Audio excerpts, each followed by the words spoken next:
All right, Mr. Higginbotham. I love saying that name actually.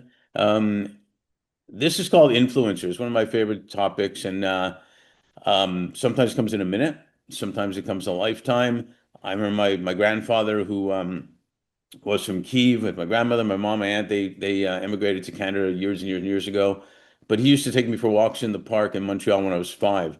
And long story short, one day I asked him because he seemed to know everybody. I call him Zeta. How do you know all these people? And I remember him pointing to this person coming up, and he said, "See that guy coming here?" I smiled at him, and he looked at me and smiled at me. And then other people came and everything. You talked about human connection before. Um, and as a 5-year-old, I remember it sticking with me. Well, life's going to be easy. I just got to smile at people. And it still sticks. Some of my friends say I still have the 5-year-old brain, but that's another conversation. So, and we all have probably lots of influencers, hopefully more positive ones than negative. But can you share two or three people that have been influential in your life? Sure, I'll start with what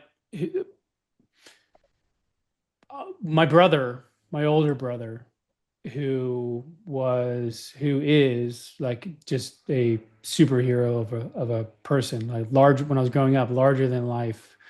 He was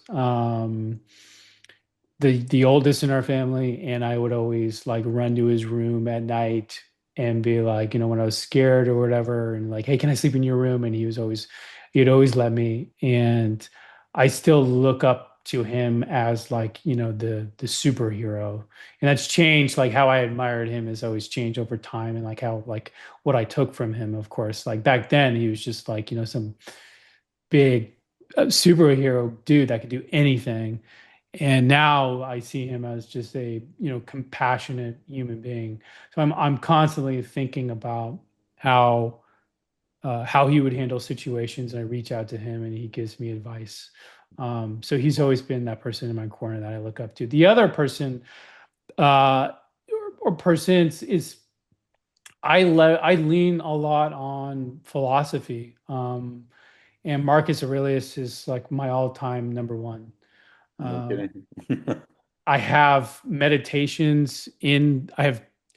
two copies. I have one sitting next to me, a nice version that I almost never touch. It's so nice. It's like my Bible that just sits there. And then I have another edition that sits in my bathroom because I think that having a book called Meditations in the bathroom is like very appropriate.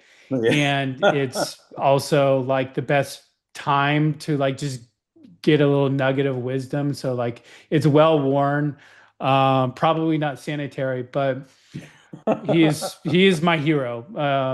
Marcus Aurelius is, and along with all of the other Stoic philosophers, Epictetus, Seneca, I look up to them. So like both in my personal life and like and of the greats, those are the my two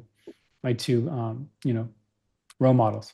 No, that's all. I was going to ask you, is there anybody you haven't met that you would pick? Um, but wow, those are two good job on your big brother. You don't run into his room and sleep with him still, right? uh, no, no, yeah, no. Well, it goes back to what we said before that we are very much like teachers. Teachers impact so many people, and most of the time they don't know the impact and the influence. And we're all doing that too, and we should remember it because it's important. So thank you for sharing that. No, yeah, thank you.